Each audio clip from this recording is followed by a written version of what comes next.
Olá, professor César Augusto. Bom dia, boa tarde ou boa noite. Eu não sei qual horário tu vai assistir esse vídeo.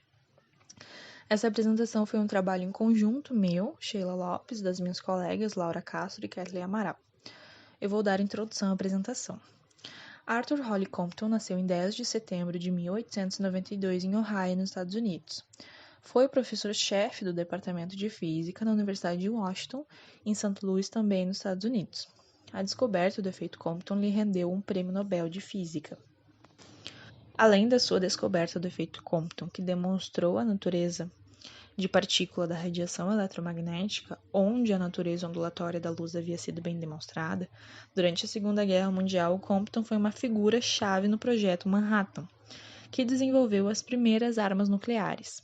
Seus relatórios foram importantes no lançamento do projeto, e em 1942 ele se tornou chefe do laboratório metalúrgico com a responsabilidade de produzir reatores nucleares para converter urânio em plutônio, encontrando formas de separar o plutônio do urânio e projetar uma bomba atômica. Antes das minhas colegas continuarem a apresentação, eu gostaria de fazer uma observação. Eu acho muito interessante como durante as aulas de física para a farmácia descobrimos efeitos que não fazíamos ideia da existência. E agora, pesquisando, é possível descobrir inúmeras aplicações e a importância para o nosso cotidiano. Inclusive, eu quero deixar aqui um elogio ao professor, por suas aulas são muito boas. A segunda parte da apresentação agora será realizada pela minha colega Laura Castro. Em 1923, Arthur Compton iniciava sua caminhada no mundo da física quântica através da realização de um experimento que comprovaria a real natureza da radiação eletromagnética, mostrando que ela é dual.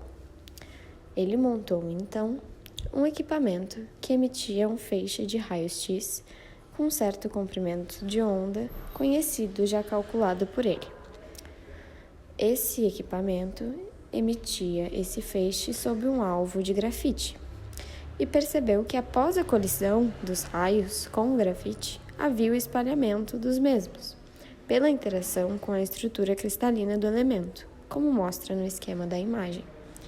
Arthur, então, mediu os comprimentos de onda dos raios-x espalhados e verificou que alguns eram de maior comprimento de onda que antes do espalhamento. Bom, meu nome é Kathleen Amaral e eu vou estar dando continuidade à apresentação do trabalho. O efeito Compton. Como esse efeito funciona? O fóton incidente do raio-x irá colidir em um elétron parado no objeto que está sendo direcionado ao raio-x. Este elétron recebe parte da energia do fóton e é ejetado. O fóton que colidiu com o elétron perde parte de sua energia para ele e é desviado de sua trajetória original, com menos energia e menor comprimento de onda, como é representado nesta imagem.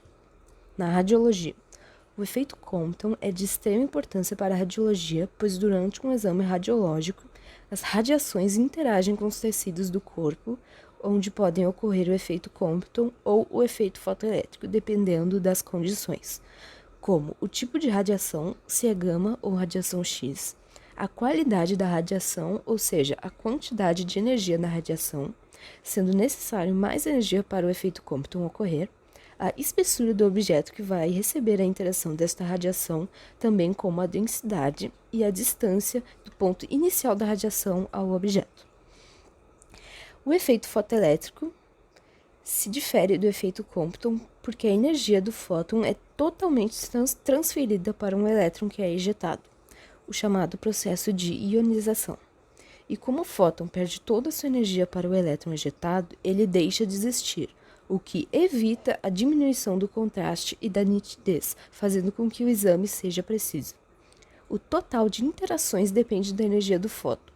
Portanto, esse contraste se dá pela composição da massa efetiva e do número atômico do objeto. Esta imagem representa o efeito fotoelétrico. Porém, como dito anteriormente, pode ocorrer o efeito Compton quando há maior energia. Como visto, o fóton que colidiu com o elétron muda de direção com uma energia menor do que antes de colidir, podendo atingir a placa de radiografia que, como ele mudou de direção, não estando mais na sua direção original, isso não contribui para a formação de uma imagem legítima. Ou ele pode colidir com outro elétron, que pode gerar outro efeito Compton ou um efeito fotoelétrico. Mas, como ele tem menor energia, geralmente ocorre o efeito fotoelétrico, porque o efeito Compton requer mais energia. Este outro efeito fotoelétrico, ou Compton, faz com que haja uma diminuição do contraste e da nitidez da imagem, tendo uma contribuição negativa para o exame radiológico. Concluindo, o efeito Compton não é desejado na radiologia porque ele diminui o contraste e a qualidade do exame, podendo levar a erros no diagnóstico do paciente. Essas foram as referências utilizadas para o trabalho e eu agradeço a atenção de todos.